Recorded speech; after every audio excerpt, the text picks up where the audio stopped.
Cougs opened up this past week with 2 wins, one against Montana, one against James Madison, and we're on to the next, and very excited for our next opponent here Thursday night in Spokane. Can you talk a little bit about that game against Gonzaga, going back on the road, a quality WCC opponent? What do you expect out of that game? Very good team, very well coached, they're organized. They have a bite and a grit to them, so we know we got to be prepared for that.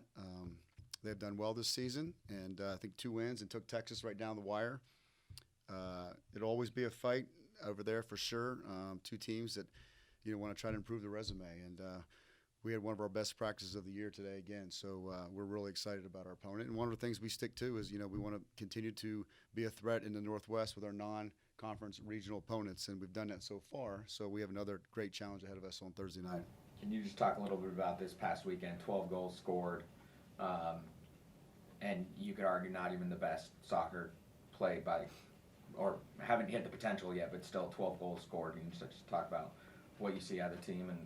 Yeah, I mean, our offense right now is contagious. We're scoring goals. I'm still really excited, obviously, to score that amount of goals, but the amount of opportunities we're creating, and it's translating into goals. And we're putting ourselves in good position. It's a healthy attack that we have numerous people scoring.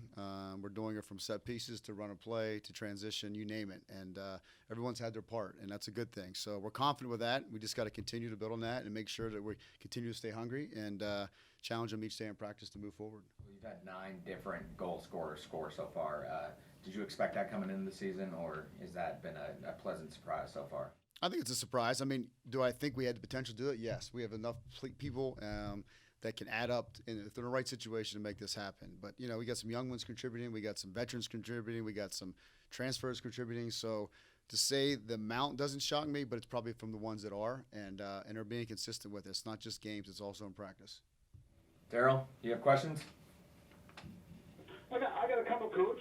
Okay. Congratulations on the wins. Thanks, Daryl. Appreciate it. And I had the opportunity to watch a little bit of the practice on Saturday morning before the football game, and watching all of the work that you do. And give me a comment about how important practices are to your team.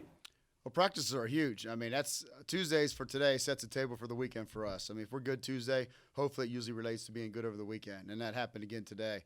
And then we gradually work our way through the week, and each day is something different what we're focused on, whether it's us or our opponent. And Saturdays, what you saw is a little bit about recovery and getting ready to get the next game involved. But, I mean, in this conference and in this league and with our non-conference schedule, you got to be good every day. You got to shine every day. You got to compete every day. There's no break, and that's just the way it is nowadays, and that's how we roll with it.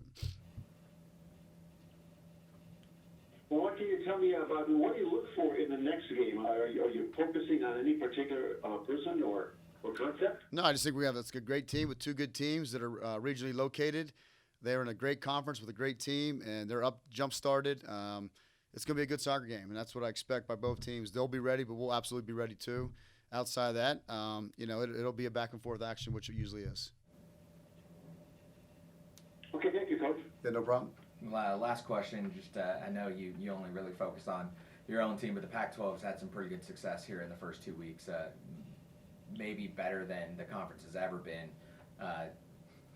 Can you just talk a little about the conference and what that means? Well, yeah. I mean, we call it the Conference of Champions for not just because of soccer, but all our sports. But our head coaches had a meeting, as we do in the off season. We all talked about improving our non-conference schedule, boosting our RPI, and everybody all in and all board because we're here for each other. So the better the conference does, the better each one of us do. And it makes it a lot easier going into conference when you got a conference that's kicking butt like now that we are. I think it's top of the table as far as wins. And, I mean, again, this thing's loaded from number 1 all the way down to number 12, wherever we fit in, whoever fits in. This is a great soccer conference. You can only get better, and all the teams in this conference are doing a great job.